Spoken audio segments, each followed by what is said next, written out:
मेरा नाम रुचि है।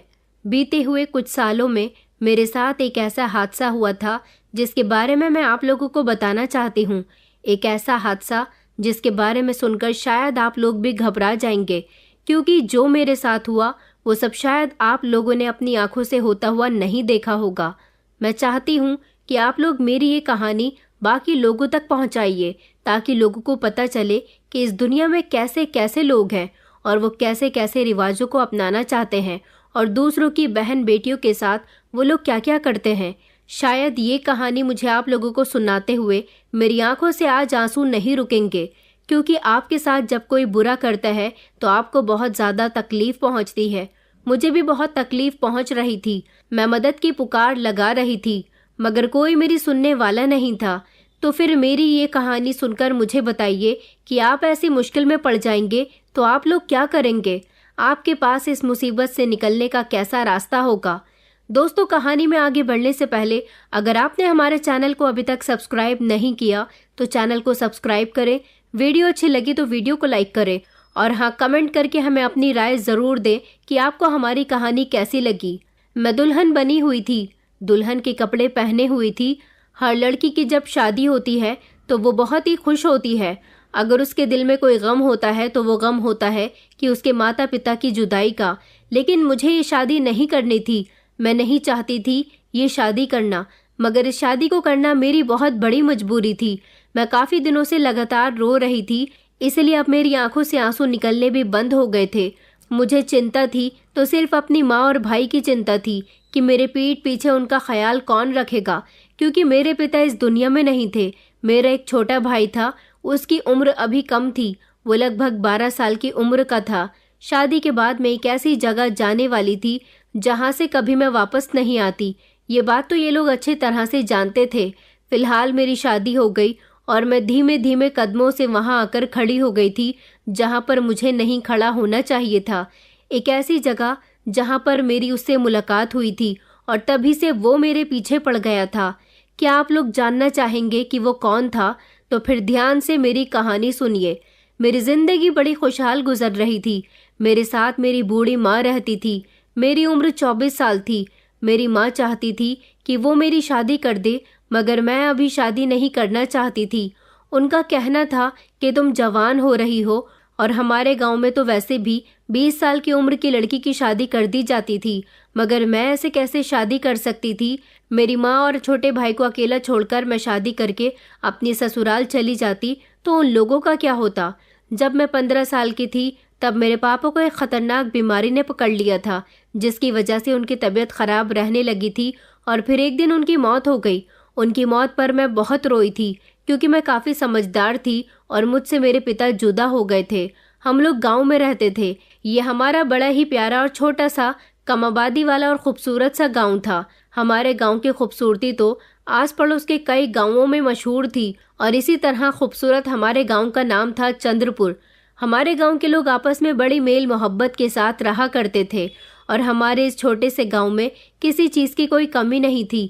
यहाँ खेती बाड़ी भी भरपूर हुआ करती थी, मगर हमारे गांव में ना तो अस्पताल था, ना स्कूल कॉलेज थे और ना ही पुलिस स्टेशन था। शायद हमारे गांव को लोग ज़्यादा जानते नहीं थे और हमारे गांव के मुखिया जी ये चाहते भी नहीं थे कि शहर वालों की नज़र हमारे गांव पर पड़े, क्योंकि कई सालों पहले हमारे गांव में एक बड़ा कंस्ट्रक्शन कंपनी का मालिक आया था जो हमारे गांव की इन ज़मीनों को ख़रीदना चाहता था। वो हमारे गांव में ज़मीनें खरीदकर उन पर अपना बिजनेस करना चाहता था। उसने हम गांव वालों को ऑफर दिया था कि हम आपके गांव में सारी सुविधाएं उपलब्ध करवा देंगे। आपको अपने छोटे छोटे कामों के लिए इतनी दूर शहर जाने की भी ज़रूरत नहीं होगी। आप हमें अपने गांव का आधा हिस्सा बेच दें ताकि हम वहां पर अपना प्लांट लगा सकें। मगर हमारे गांव के सरपंच जी ने पूरी पंचायत में बोल दिया था कि अगर गांव का कोई भी मेंबर इन शहरी लोगों की बातों में आ गया तो उसे गांव से निकाल दिया जाएगा। हम अपने गांव की खूबसूरती को ख़राब नहीं करेंगे, हम लोग इनके लालच में नहीं आएंगे। हालांकि सरपंच जी के समझाने के बावजूद भी गांव के कुछ लोग उनकी बातों में आ गए थे, मगर वक्त रहते उन्हें अकल आ गई थी, क्योंकि शहर के बड़े बड़े अमीर लोग हमारे गांव आकर हमें फालतू के ऑफर देते थे जिनको हम एक्सेप्ट कर लेते और फिर उससे क्या होता, हमारे गांव की खूबसूरती ख़राब हो जाती। क्या पता वो लोग हमसे झूठ बोल रहे होते। बस यही वजह थी कि सरपंच जी इन लोगों की बातों पर यकीन नहीं करना चाहते थे। वक्त रहते सबको अकल आ गई थी। सबने इस बात पर अटल फैसला कर लिया था कि कोई भी इन शहरी लोगों की बातों में नहीं आएगा, और वही हुआ था।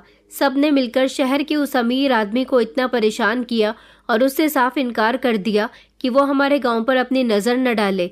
हमारे गांव की ज़मीन उसे नहीं मिल सकती। बस उसके बाद वो कभी हमारे गांव पलटा ही नहीं, और फिर किसी ने भी हमारे गांव पर नज़र रखने की कोशिश नहीं की। हम तो जानते नहीं कि शहर के लोग कैसे होते हैं, कैसा उनका लाइफस्टाइल होता है, क्योंकि हम में से कोई भी शहर के लोगों जैसा नहीं बनना चाहता था। हमने सुना था कि शहर के लोग बड़े ही कठोर होते हैं। गरीब लोगों को तो शहर में कुछ भी नहीं माना जाता, और हम लोग तो बड़े ही सीधे सादे लोग थे।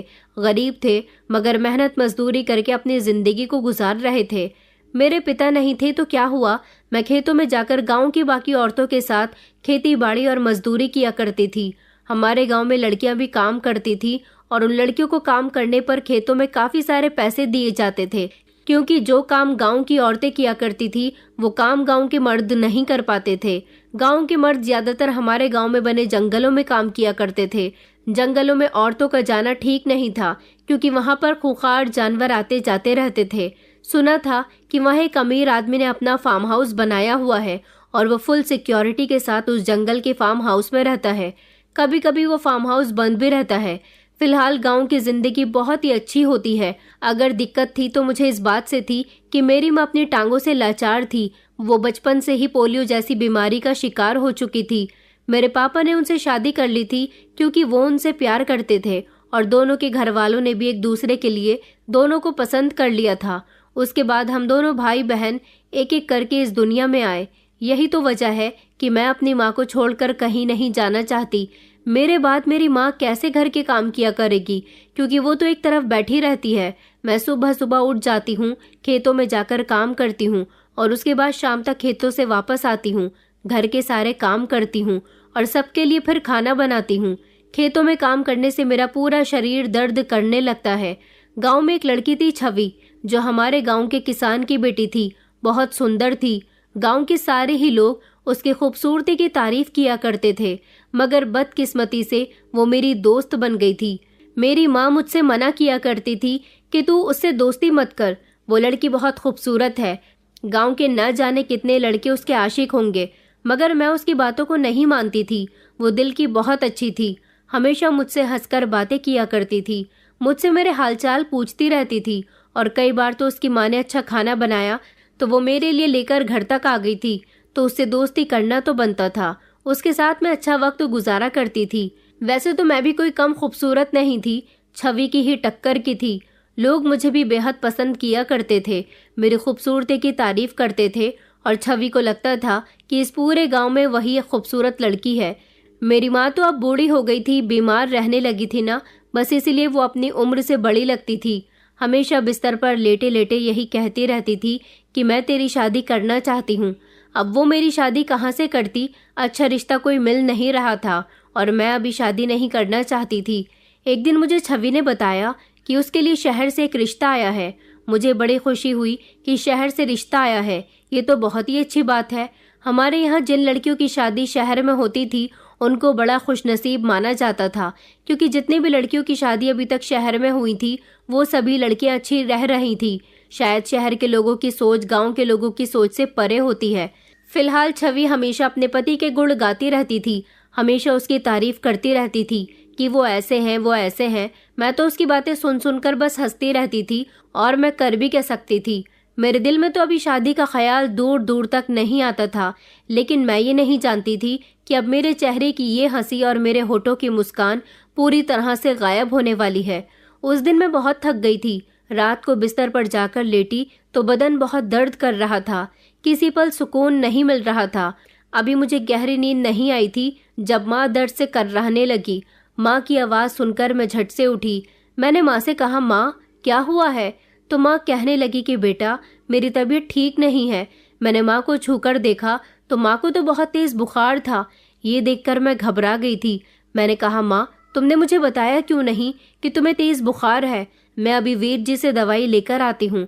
माँ कहने लगी कि बेटा तू इतनी रात को वेद जी के पास जाएगी, भाई को भेज दे। मैंने अपने भाई की तरफ देखा तो वो गहरी नींद में सो चुका था। एक दो बार उसे जगाने की भी कोशिश की मगर वो नहीं जागा। मैं जल्दी से अपना दुपट्टा लेकर और माँ को तसल्ली देकर कि मैं अभी आती हूँ, घर से निकल गई थी। हमारे गांव में मेडिकल और डॉक्टर या फिर अस्पताल तो थे नहीं, इसलिए हमारे गांव में 2-3 वैद्य थे जो बहुत अच्छे माने जाते थे। वो जड़ी बूटियों की दवाई बनाया करते थे। मैं उन वैद्य जी के पास घर जाने के लिए निकल गई थी जो मेरी माँ का इलाज किया करते थे। जब मैं अपने घर से निकली और रात के अंधेरे में गांव की चौक तक पहुंची थी कि मेरी नज़र एक कुत्ते पर गई। उसको देखकर तो जैसे मैं डर गई थी। बड़ा ही खूंखार, जानलेवा और खतरनाक कुत्ता नजर आ रहा था। अंधेरे में उसकी लाल लाल आंखें चमक रही थी। उसने मुंह खोला तो उसके लंबे लंबे दांत थे। मेरे तो पैर थर थर कांपने लगे थे। इस कुत्ते को मैंने आज पहली बार देखा था। ये कुत्ता कोई मामूली कुत्ता नहीं लग रहा था। न जाने ये कहाँ से आ गया था। इसे देखकर लग रहा था कि ये बड़ा ही खतरनाक कुत्ता है। अगर किसी पर इसके दांत लग गए तो वो जिंदा ना बच सकेगा। मैंने देखा वो कुत्ता इधर उधर टहल रहा था। मैं एक साइड पर छुपकर खड़ी हो गई थी कि ये यहाँ से चला जाए तो मैं आगे बढ़ूं, क्योंकि वैद्य जी का घर उस रास्ते से गुजरकर था जहाँ पर वो कुत्ता इधर उधर टहल रहा था। मगर मुझे माँ की दवाई लेकर घर जाना था। वो बुखार में तप रही थी। मुझे उनकी चिंता हो रही थी। इधर ये कुत्ता था कि जाने का नाम ही नहीं ले रहा था। धीरे धीरे दिन निकलने लगा था। इतना समय होने पर गांव के लोग जागने लगते थे और अपने कामों पर जाने लगते थे। तभी मैंने देखा कि वहां रास्ते से गुजरते हुए कुछ लोगों ने उस कुत्ते को देख लिया। कुत्ते को देखकर वो लोग भी डर गए थे और उन्होंने उस कुत्ते से डरना शुरू कर दिया। बल्कि वो सब मिलकर उस कुत्ते पर हमला करने लगे। वो बेचारा किसी का कुछ नहीं बिगाड़ रहा था तो फिर क्यों लोगों ने उस पर हमला किया था। शायद वो जहां से आया था वहां से वो रास्ता भटक गया था, मगर इन लोगों ने उसको मार मार कर घायल कर दिया था और फिर वो लोग वहां से चले गए थे। वो दिखने में इतना ताकतवर कुत्ता था, फिर भी उसने पलटकर उन लोगों पर हमला नहीं किया। फिर भी इन लोगों ने उस बेचारे के साथ बहुत बुरा किया था। वो दर्द से तड़प रहा था। उसके एक पैर पर इतनी जोर से ईंट मारी थी कि उसके पैर पर जख्म हो गया था और उसमें से खून भी निकल रहा था। वो बेहोशी जैसी हालत में था। मैं उसके करीब गई। मैंने झट से अपना दुपट्टा लिया और उसका खून साफ करने लगी। मैंने उसके जख्म पर अपना दुपट्टा बांध दिया था। वो धीमे धीमे आंखें खोलकर मुझे देख रहा था। उन लोगों ने सच में उसके साथ बहुत बुरा किया था। मुझे माँ की दवाई लाने में बहुत देर हो रही थी, इसलिए मैं उसे गंभीर हालत में ही छोड़कर वैद्य जी के घर चली गई थी, क्योंकि पहले ही मुझे काफ़ी देर हो चुकी थी।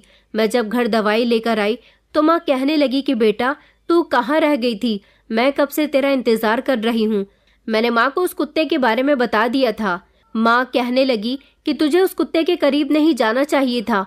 अगर वो खूंखार कुत्ता था तो तुझे भी तो नुकसान पहुंचा सकता था। मैंने अपनी माँ से कहा, माँ वो बहुत गंभीर हालत में था, भला वो ऐसी हालत में मुझे क्या नुकसान पहुंचाता। लेकिन एक अजीब बात ये थी कि जब मैं दवाई लेकर उसी रास्ते पर वापस आई तो वो कुत्ता मुझे कहीं नजर नहीं आया था। शायद वो अपनी जगह वापस चला गया था जहाँ से वो आया था। वो दिन तो जैसे तैसे निकल गया था। मेरी माँ की तबीयत में भी कुछ सुधार आया था। उस दिन मैं खेतों में काम करने के लिए नहीं गई थी, क्योंकि माँ की तबीयत की वजह से मैं काफ़ी परेशान थी। पिछली एक रात में सो नहीं सकी थी, इसलिए दूसरी रात मुझे बड़ी गहरी नींद आई थी। 2-3 दिन इसी तरह से गुजर गए थे। उन दिनों बड़ी गर्मी हो रही थी। रात के समय भी बिस्तर पर लेटने के बाद सुकून नहीं मिल रहा था, क्योंकि बहुत ज़्यादा गर्मी थी। माँ और भाई तो सो चुके थे, मगर मैं जाग रही थी। उस समय ज़्यादा रात नहीं हुई थी, लेकिन गांव के लोग जल्दी सो जाते थे और सुबह सवेरे जल्दी उठ भी जाते थे। इसलिए रात के 12 बजे भी हम लोगों को आधी रात का समय लगता था। उसी समय मुझे ऐसा लगा जैसे हमारी गली में कुत्ता भौंक रहा है। बड़ी ज़ोर ज़ोर से कुत्ता भौंक रहा था। मुझे समझ नहीं आया कि क्या बात है। मैं दरवाज़ा खोलने के लिए बाहर चली गई थी, जब मैंने देखा कि ये तो वही खूंखार कुत्ता है। अब ये कुत्ता काफ़ी हद तक बेहतर लग रहा था, मगर ये हमारे दरवाजे पर क्या कर रहा था।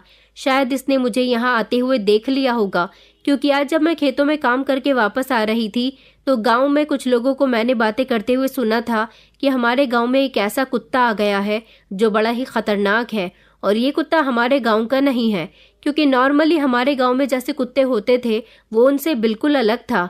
अब इसको देखकर मुझे डर लग रहा था, मगर वो लगातार मेरे दरवाजे के आगे भौंके चला जा रहा था। मुझे लगा शायद ये भूखा होगा। मैं उससे काफ़ी दूरी पर खड़ी थी। मैंने अपना दरवाज़ा भी पूरी तरह से नहीं खोला था। मैं घर के अंदर गई और उसके लिए खाना लेकर आई। वो खाना मैंने अपने दरवाजे पर रखकर दरवाज़ा बंद कर दिया था, मगर वो फिर भी खामोश नहीं हो रहा था। मैंने दरवाज़ा खोला तो वो कुत्ता मेरे करीब आया और उसने मेरे कपड़े अपने मुंह से पकड़ लिए। मैं बहुत डर गई थी। मुझे लगा कि कहीं वो मुझ पर हमला न कर दे, मगर वो मुझ पर हमला नहीं कर रहा था। वो मेरे कपड़े खींचकर मुझे कहीं ले जाना चाहता था। वो मुझे कुछ इशारा कर रहा था, मगर मैं उसकी बात समझ नहीं पा रही थी। मैं उससे पीछे भागने की कोशिश करती तो वो मेरे आगे लपक रहा था। वो जब जब मेरे करीब आता मुझे उससे डर लगता और ऐसा लगता जैसे वो मुझ पर हमला करने की कोशिश कर रहा है। वो खुद को मेरी तरफ लपका रहा था। उससे बचने के चक्कर में उसके नाखून कई बार मेरे हाथ पर लग गए थे, मगर मैं उसकी बात को ना समझ सकी और उससे डरकर मैं सीधा अपने घर के अंदर आ गई थी। मैंने घर का दरवाज़ा बंद कर लिया था। काफ़ी देर तक वो कुत्ता बाहर भौंकता रहा था और उसके शोर से आस पड़ोस के लोग भी उठकर बैठ गए थे, जिनको उससे बहुत दिक्कत हो रही थी। मगर वो था कि वहाँ से जाने का नाम ही नहीं ले रहा था। अगले दिन जब छवि ने मेरे हाथों पर कुत्ते के नाखूनों के निशान देखे तो वो कुछ और ही समझ बैठी थी। उसने मुझे बड़े गौर से देखा था और वो मुझसे कहने लगी, ये निशान तुम्हारे हाथों पर कैसे आए? कुत्ते के लपकने की वजह से उसके नाखूनों के कुछ निशान मेरी गर्दन पर भी आ गए थे। मैंने उसे उस कुत्ते के बारे में जब बताया तो वो हैरान रह गई, मगर वो भी मुझे कुछ परेशान नजर आ रही थी। मैंने उससे पूछा कि तुम क्यों परेशान हो? तो उसने बताया कि मेरा शहर से रिश्ता खत्म हो गया। वो लड़का शहर की लड़की से शादी करना चाहता था और उसकी बहनों ने अपने भाई की मर्जी जाने बिना ही उसका रिश्ता मेरे साथ तय कर दिया। ये कहकर उसने उदास सी शक्ल बना ली थी। उसकी बात सुनकर मुझे बहुत अफसोस हुआ था, क्योंकि वो शहर के इस रिश्ते से बहुत खुश थी। फिलहाल अब वो कुत्ता सारा दिन मेरे घर के आगे भौंकता रहता था। मेरे दरवाजे पर जितने भी लोग आते हैं उन्हें नुकसान पहुंचाने की कोशिश करता था, उन पर हमला करता। सब लोग उस कुत्ते से परेशान हो गए थे। वो सब पर हमला करने लगा था, क्योंकि एक बार गांव के लोग उस पर हमला कर चुके थे, जिसकी वजह से वो घायल हो गया था। अब वो समझ गया था कि यहाँ के लोग दोबारा से उस पर हमला कर सकते हैं। मैं जैसे ही घर से बाहर निकलती वो मेरे पीछे पीछे आ जाता था। मैं जहाँ जाती वो मेरे पीछे रहता था। मैं उस कुत्ते की तरफ से इतना परेशान हो चुकी थी कि मुझे कुछ भी करके उससे अपना पीछा छुड़वाना ही था। न जाने क्यों ये कुत्ता मेरे पीछे लगा रहता था, मुझे कहीं ले जाने की कोशिश करता था। इसकी कोई बात मेरी समझ न आई थी। गांव वाले ये सब कुछ देखते रहते थे और गांव वालों को भी इस बात का पूरा यकीन हो गया था कि ये कुत्ता मेरी वजह से इस गांव में है, क्योंकि ये मेरे आगे पीछे घूमता रहता है। वो खेतों में मेरे साथ चला जाता था और वहां जाकर भी बस भौंकता रहता था और वहां की फसलों को नुकसान पहुंचाया करता था। उसके वहां होने से वहां के लोग बहुत डर जाते थे और इस वजह से खेतों में कोई काम नहीं कर पाता था। मैं भी इस कुत्ते से डरने लगी थी। ये एक जानलेवा कुत्ता था। इसके हमले से किसी की भी जान जा सकती थी।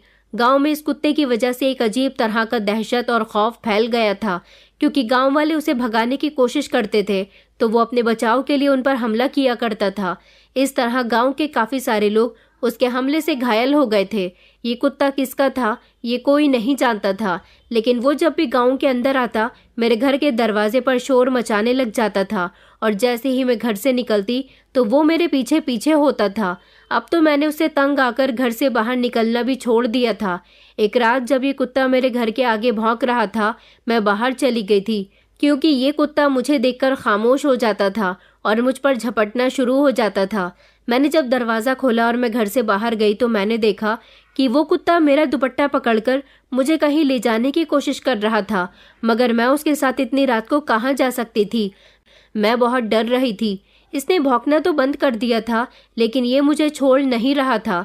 इतनी ही देर में मैंने देखा कि मेरा छोटा भाई बाहर गली में आ गया था और इसने जब मुझे कुत्ते के साथ देखा तो वो मेरा हाथ पकड़कर मुझे घर के अंदर ले जाने लगा। उसे लगा कि ये कुत्ता मुझ पर हमला कर रहा है, मगर वो मुझ पर हमला नहीं कर रहा था। मेरे भाई का ऐसा रिएक्शन देखकर वो मेरे भाई पर झपट्टा मारने लगा और उस पर उसने हमला कर दिया। ये सब देखकर मैं बहुत परेशान हुई थी।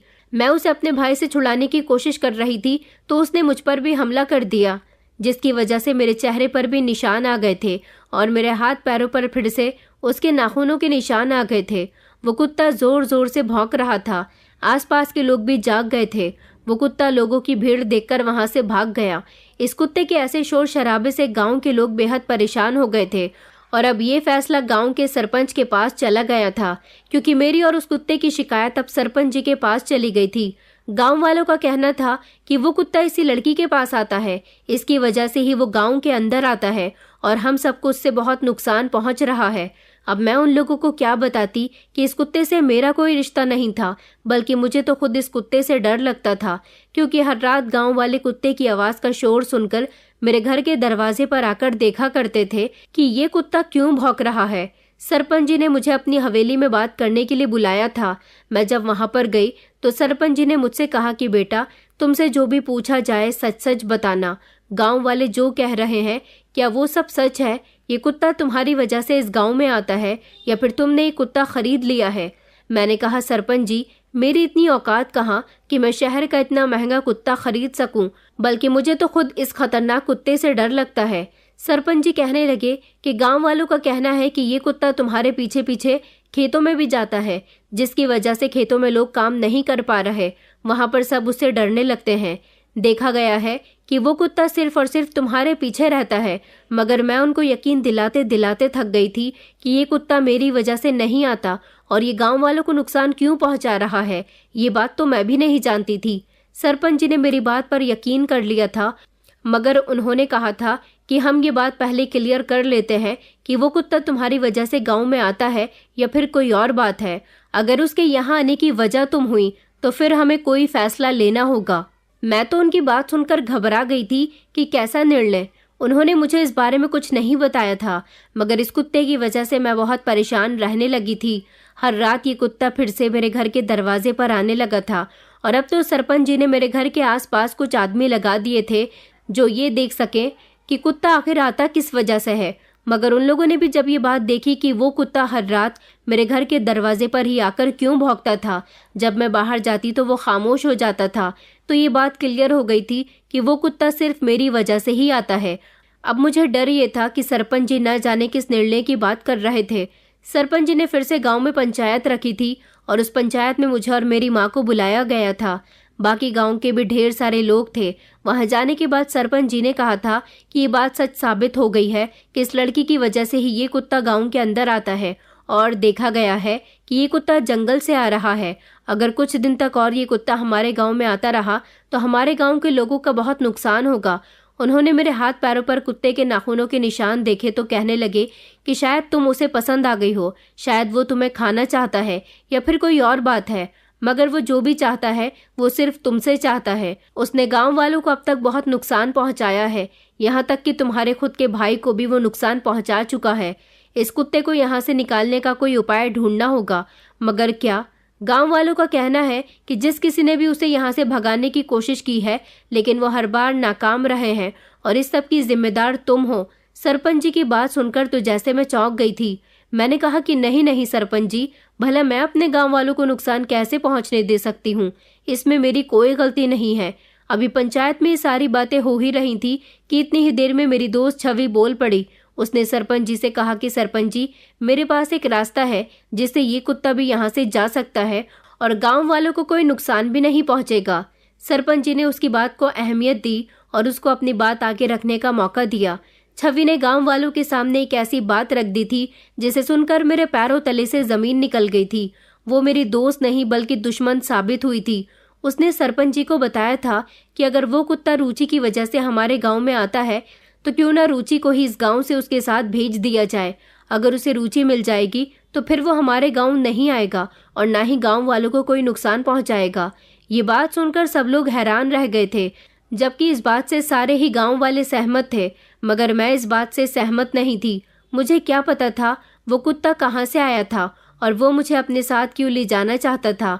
मुझे पता था वो मुझे कहाँ लेकर जाता। मैं जानती थी कि वो एक खूंखार जानवर है, वो मुझे मार देगा, मेरी चीर फाड़ कर देगा।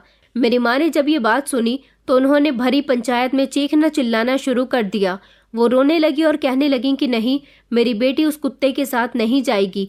इतने में ही छवि की माँ बोल पड़ी थी। उन्होंने सरपंच जी से कहा कि सरपंच जी, क्या आप ये नहीं जानते कि पिछले 20 साल पहले हमारे गांव में एक चीता घुस आया था और उस चीते ने भी हमारे गांव के लोगों को बहुत परेशान किया था।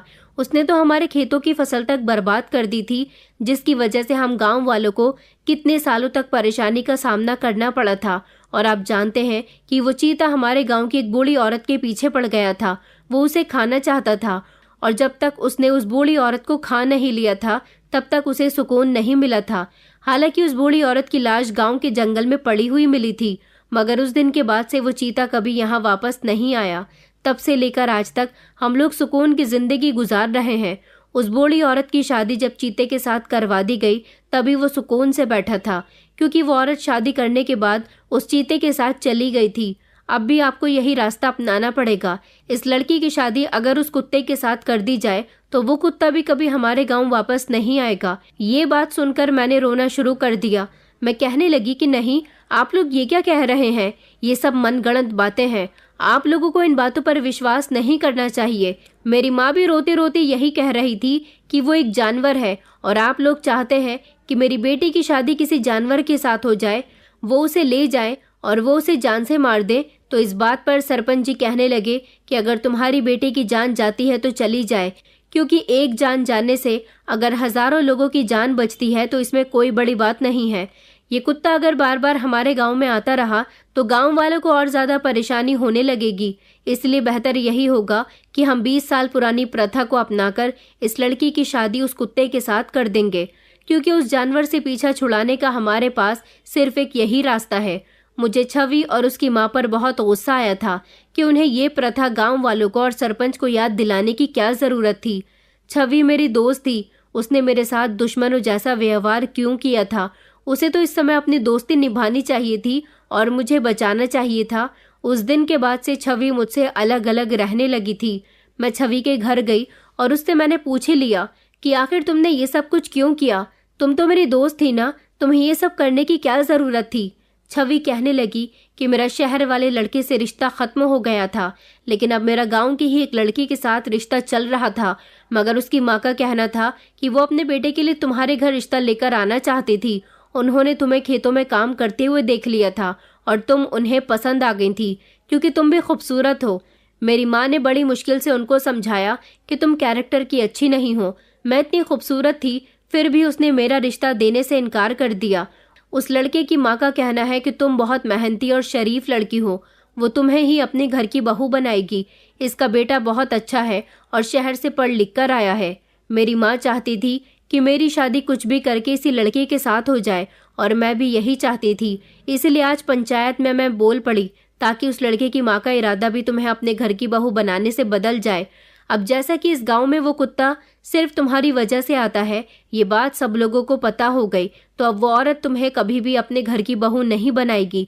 वो तो समझ जाएगी कि तुम जब शादी करके उसके घर जाओगी तो वो कुत्ता भी वहां आएगा और उसके घर वालों को, यहाँ तक कि उसके बेटे को भी वो नुकसान पहुंचाएगा। इस हादसे के बाद तो तुम्हारी शादी उस लड़की के साथ क्या किसी के साथ भी नहीं हो सकेगी। उसकी माँ ने मेरी माँ से मेरा रिश्ता मांग लिया है अपने बेटे के लिए। उसके बेटे की पत्नी तो मैं बनकर ही रहूंगी। ये कहकर छवि जोर जोर से हंसने लगी थी। मेरी माँ ठीक कहती थी कि छवि कैरेक्टर की ठीक नहीं है, वो हर मर्द पर गंदी नजर डालती है। खूबसूरत है इसलिए तो अपनी खूबसूरती का फायदा उठाती है। उसका रिश्ता एक जगह से खत्म क्या हो गया तो वो दूसरी जगह से अपनी किस्मत आजमाना चाहती थी। जो औरत मेरे घर रिश्ता लेकर आने वाली थी वो चाहती थी कि वो औरत मेरा रिश्ता ना लेकर आए, बल्कि छवि को अपने बेटे की पत्नी बना ले। छवि कितनी मतलबी लड़की थी और उसके इस मतलब में उसकी माँ भी उसका पूरा पूरा साथ दे रही थी। दोस्त ने ही दोस्त की पीठ पर वार किया था। मुझसे ये सब कुछ बर्दाश्त न हो सका था। गांव के सरपंच का कहना था कि कल तुम्हारी शादी है, इस शादी के लिए तैयार रहना। मगर मैं रो रो कर उनसे कह रही थी कि प्लीज मेरे साथ ऐसा मत करो। गांव वालों ने कहा था कि अगर तुम कुत्ते के साथ शादी करने पर राजी न हुई और उसके साथ नहीं गई तो फिर तुम्हारे साथ वो होगा जिसके बारे में तुमने कभी सोचा भी नहीं होगा। हम ये सब कुछ गांव के लोगों की भलाई के लिए ही तो कर रहे हैं, और अगर तुम्हारी अकेली की वजह से पूरे गांव का भला होता है तो फिर तुम्हारे साथ जो हम कर रहे हैं वो ठीक कर रहे हैं। गांव वालों ने मेरी माँ से कहा था कि तुम्हारी बेटी अगर उस कुत्ते के साथ नहीं गई और वापस आ गई तो तुम्हारे और तुम्हारे बेटे के साथ भी अच्छा नहीं होगा। तुम्हें इस गांव से निकाल दिया जाएगा और इस गांव में वापस तुम लोगों के लौटने का कोई दूसरा रास्ता नहीं होगा। तुम्हें इस गांव के अंदर रहने भी नहीं दिया जाएगा और तुम्हारा सारा सामान भी जब्त कर लिया जाएगा। ये सब सुनकर तो मैं फूट फूट कर रोने लगी थी। मेरा भाई, मेरी माँ और मेरा तो रो रो कर बुरा हाल हो चुका था, मगर हमारी कोई सुनने वाला नहीं था। जबरदस्ती मुझे दुल्हन बना दिया गया था। मेरी माँ जोर जोर से चीख रही थी और कह रही थी कि मेरी बेटी उस जानवर के पास जाएगी तो वो उसे जान से मार डालेगा। मेरी बेटी ही तो मेरा इकलौता सहारा है, मेरी बेटी को कोई तो बचाओ। मगर मुझे कोई भी बचाने के लिए नहीं आया था। सब यही चाहते थे कि मैं यहाँ से चली जाऊं। मुझे दुल्हन बनाकर उसके साथ विदा करने की पूरी तैयारी कर दी गई थी। ये बात सब लोग अच्छे से जानते थे कि वो कुत्ता रात के समय मेरे घर के दरवाजे पर आया करता था, इसलिए मुझे रात को दुल्हन बना दिया गया था। मुझे सबसे ज्यादा फिक्र अपनी माँ और भाई की हो रही थी कि मेरे जाने के बाद उनका ख्याल कौन रखेगा। मेरी तो तमन्ना यही हुआ करती थी कि मैं सारी जिंदगी शादी न करूं, मगर आज ऐसा वक्त आ गया था कि मुझे शादी करनी ही थी, और वो भी किसी इंसान के साथ नहीं बल्कि एक ऐसे जानवर से जिससे मेरी जान को खतरा था। और अगर मैं ऐसा ना करती तो गांव वाले मेरा जीना दुश्वार कर देते। साथ ही साथ मेरे भाई और मेरी माँ के साथ भी ये लोग बुरा करने वाले थे। इसलिए उस कुत्ते से शादी करना मेरे लिए एक बहुत बड़ी मजबूरी बन गई थी। उस कुत्ते के आने का वक्त हो गया था। गांव के लोग अपने अपने घर में छिपकर बैठ गए थे और मुझ पर भी नजर रखे हुए थे। रात के लगभग 2 बजे का समय हुआ जब वो कुत्ता मेरे घर के दरवाजे पर आकर भौंकने लगा था।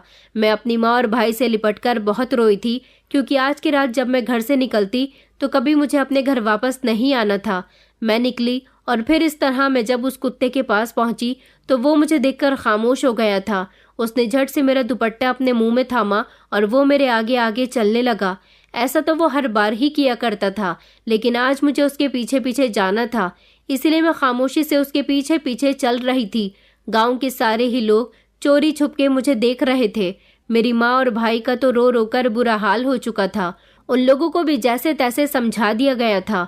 वो कुत्ता मेरा दुपट्टा अपने मुंह में लिए आगे चलता चला जा रहा था और मैं उसके पीछे पीछे चल रही थी।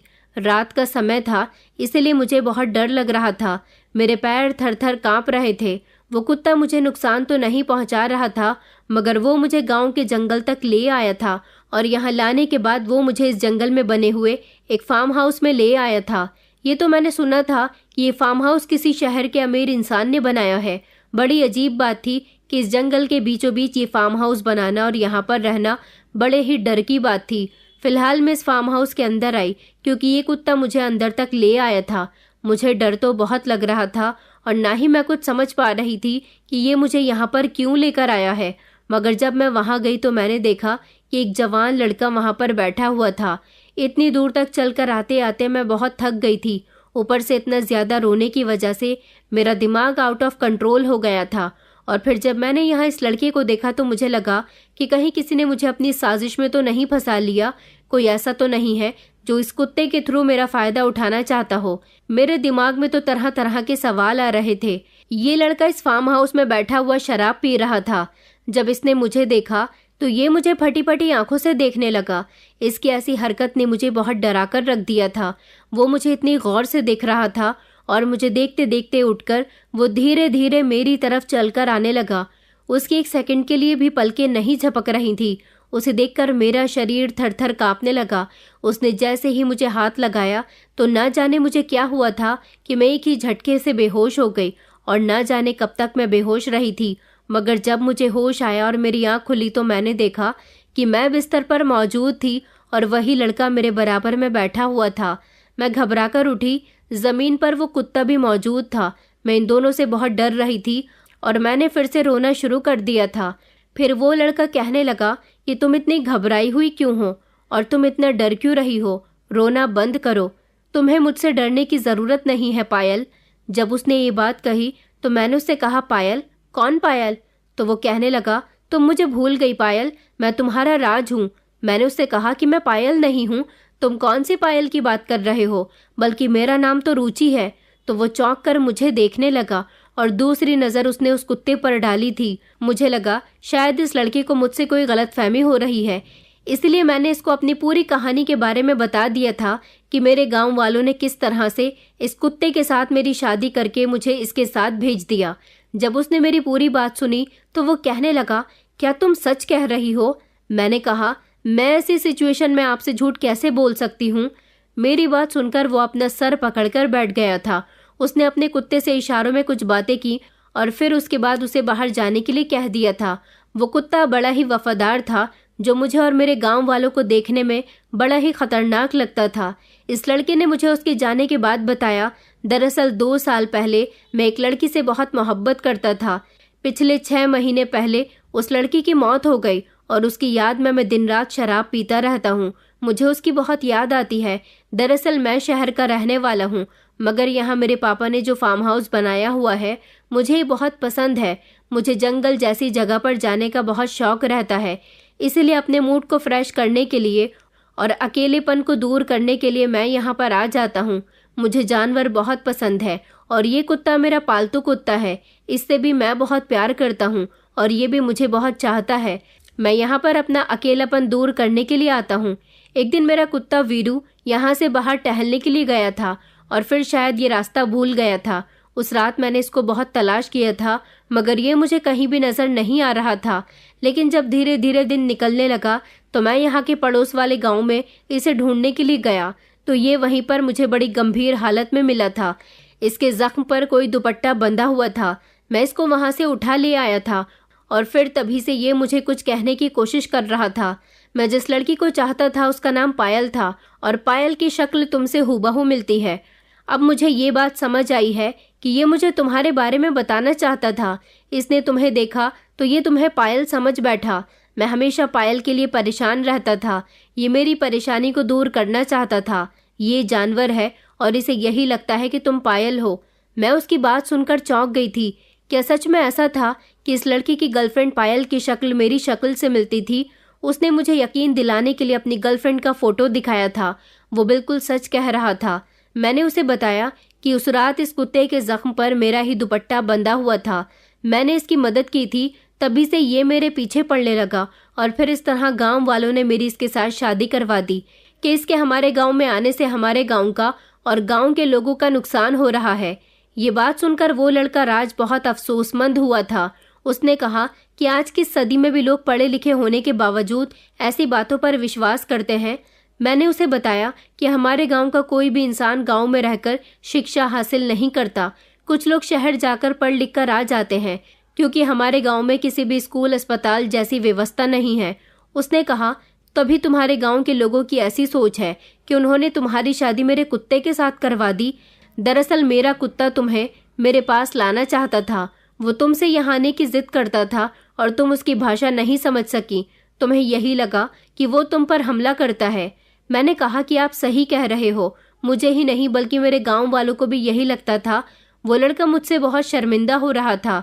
अब जबकि मैं उसके फार्म हाउस आ चुकी थी, मैंने उसे बता दिया था कि अगर मैं अपने गांव वापस गई तो गांव वाले मुझे अपने गांव से निकाल देंगे।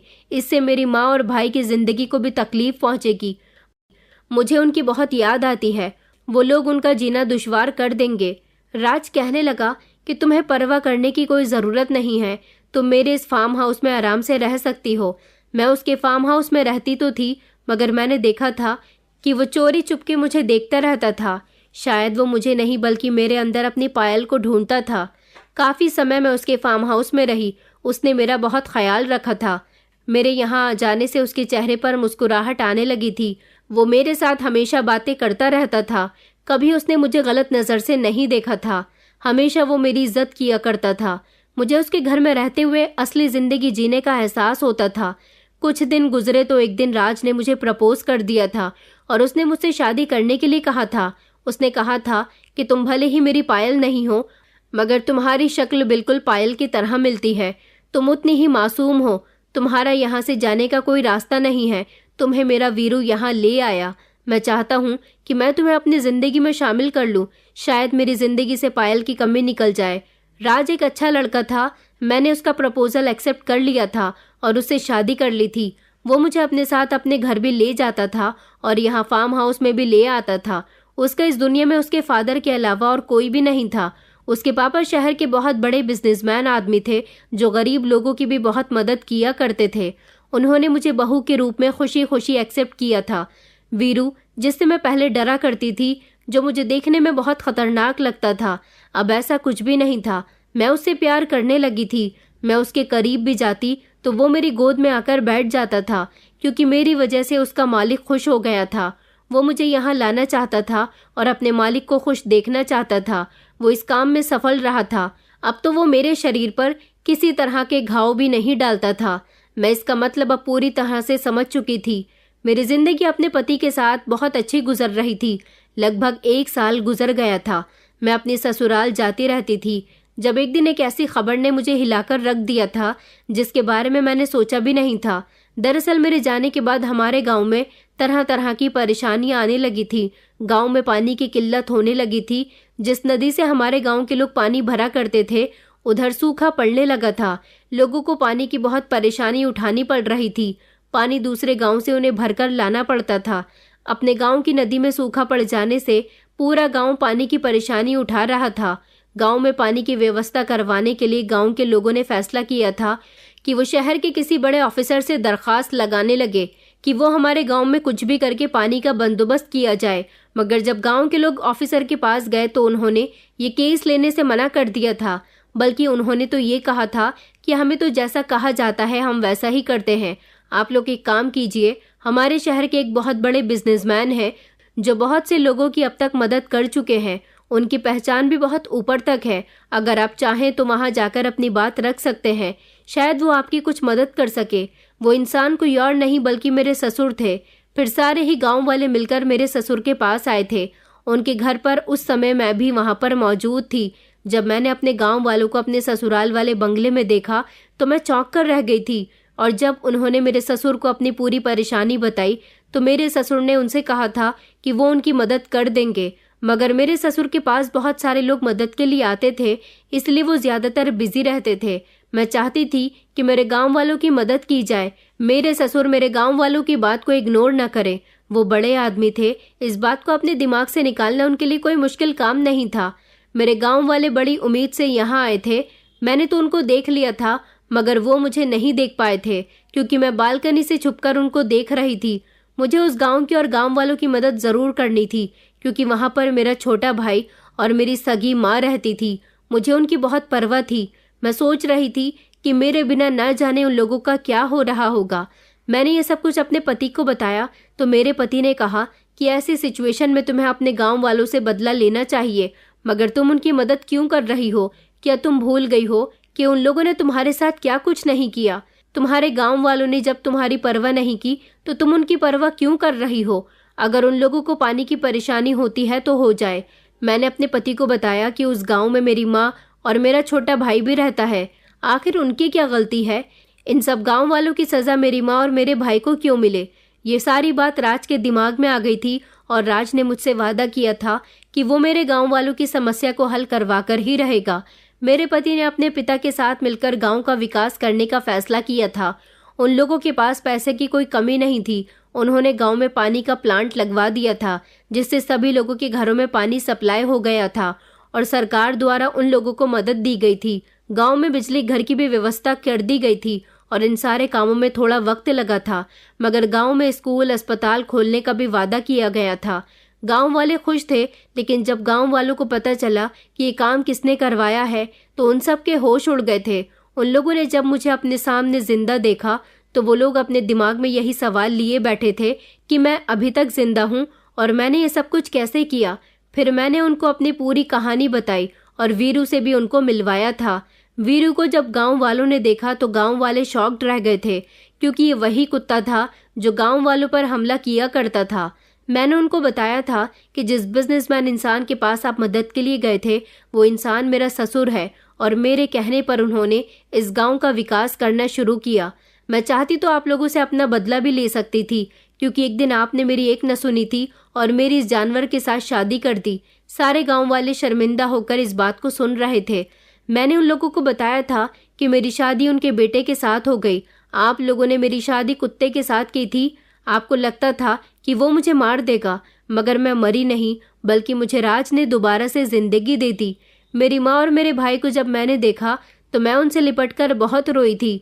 मुझे इस तरह से ससुराल में खुश देखकर उन्हें भी बहुत खुशी हुई थी, जबकि गांव वाले बेहद शर्मिंदा थे और वो लोग जो ये सोच रहे थे कि मेरी जगह अगर उनकी बेटी होती तो उन लोगों पर क्या बीतती। मगर अच्छा ये था कि मेरी जिंदगी अच्छी गुजर रही थी। राज ने मुझे बहुत प्यार किया था। उसके पापा ने मुझे कभी किसी चीज की कमी नहीं होने दी थी।